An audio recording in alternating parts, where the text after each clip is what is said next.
And Lucrecia Franco also sat down with Alan Bojanic for a deeper look at Brazil's agricultural production. He represents the United Nations Food and Agriculture Organization in Brazil. She started off by asking him to put the problem of hunger in perspective.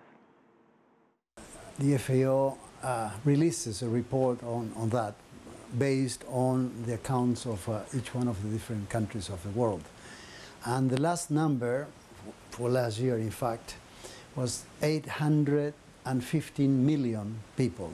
We're speaking about 4 times the population of Brazil.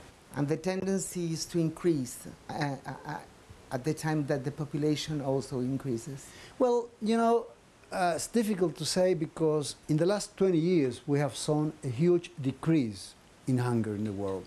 The number was more than 1 billion people, 1,000 million people was over that. So at least 300 million people did live what we call the map of hunger. In which countries or continents it's more concentrated? Well, I mean, in terms of absolute numbers, it's still Asia, mainly India. But India have really had a process in which a lot of people have left the map of hunger. But that's because it's a huge continent, it's the most overpopulated continent. India is almost surpassing China in terms of population.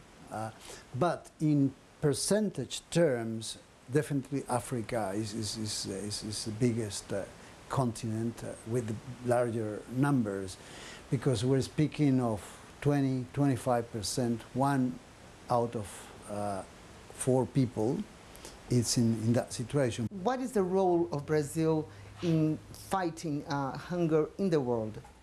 Well, first of all, Brazil at the moment is one of the largest exporters of food, mainly commodities, but food products, grains, meat.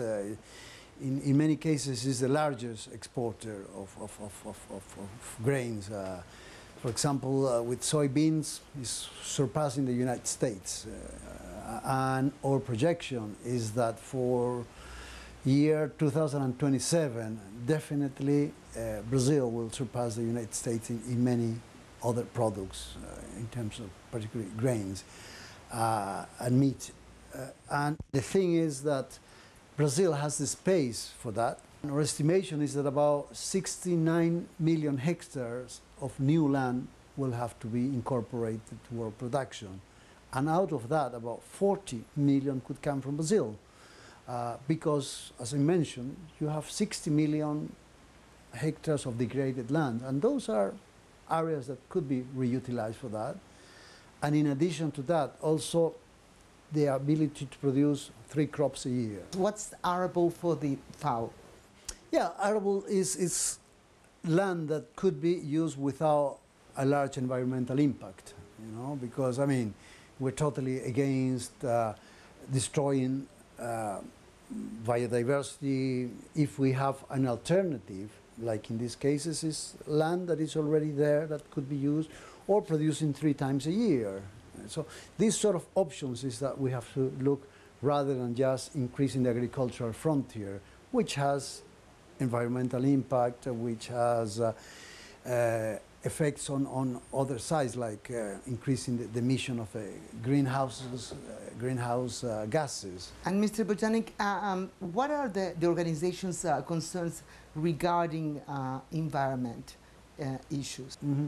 Well, in FAO, we are promoting sustainable development, and sustainable development means to encourage best practices that won't harm the environment. So climate change is a big issue for us in FAO. Climate change is an area that has grown a lot in our organization. It's a new department that just deals with providing policy advice to governments in terms of reducing the emissions, in terms of adapting to the new environment, particularly global warming.